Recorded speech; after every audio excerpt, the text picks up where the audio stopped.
Hello, my name is Drew Webb. For my intervention project on how to convert a military resume into a civilian resume, I decided to interview an ex-Marine whom I used to be close friends with.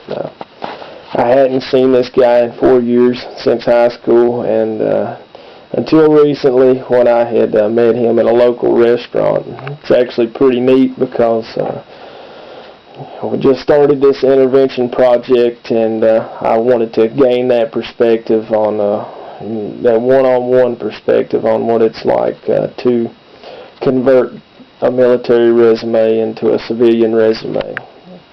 First of all, I'd like to, note this guy's job descriptions and what he done while serving in the Marines.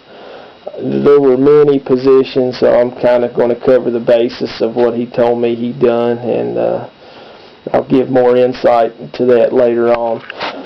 The first thing that this guy done was he was a fuel operations specialist on a military base in California.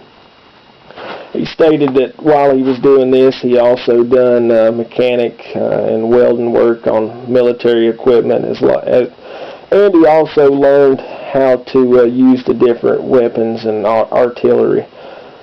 Soon afterwards, in gaining his rank, he became an E4 corporal, non-commissional officer.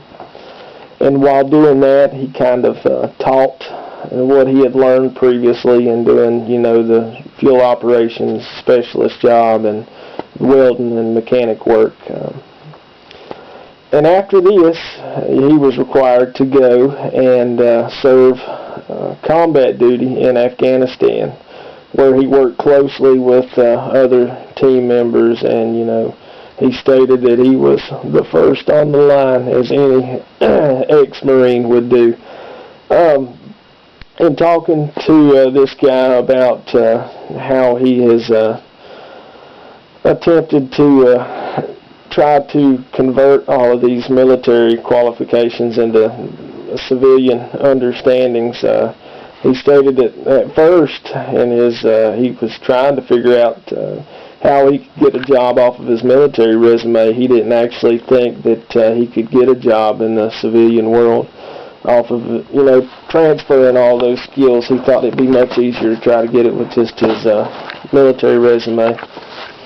He stated that the biggest problem in trying to do that was that his military resume was way too broad, and employers just, didn't want to take that time to look at 7-8 pages of, as Loretta would say, military jargon and some of her research. But he stated that it was difficult, and eventually, it didn't take long, he said, he started to try to find some advisors on how to convert that into more simplified civilian terms.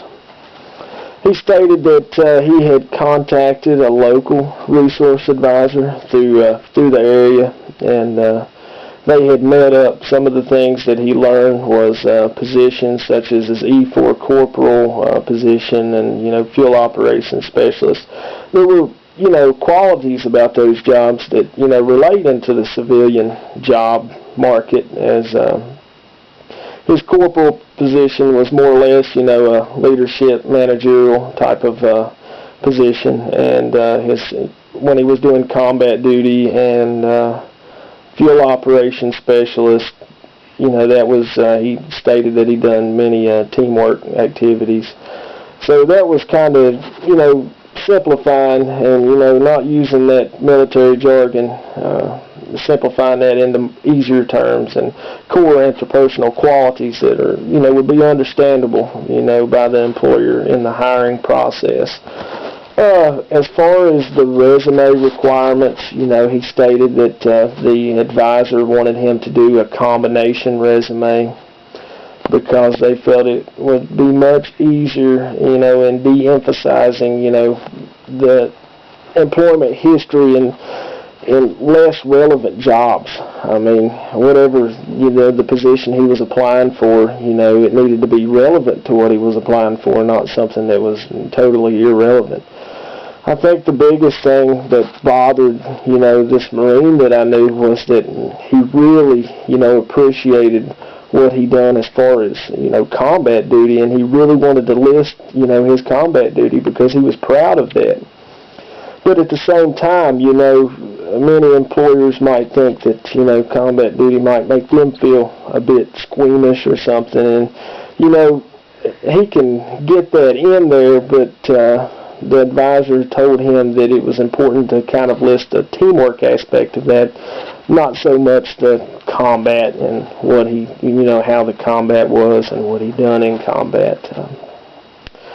And pretty much overall, he stated that the combination resume was able to narrow his resume from 8 pages to like a page. So that was very helpful in his process.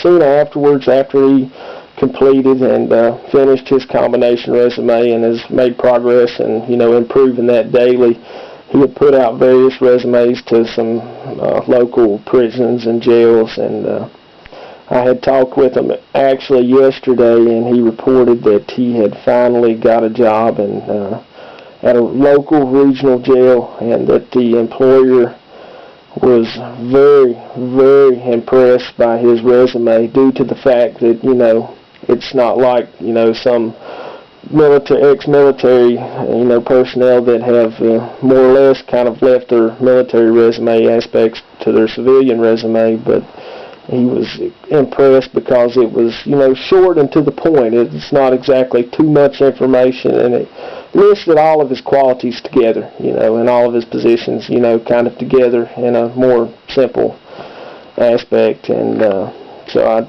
thought that was pretty neat myself, and I congratulated him on his successful job find, and it was neat overall getting to learn about how someone I knew converted their military resume into a civilian resume. Well, I hope you guys learned something, and have a good time reading this. Bye.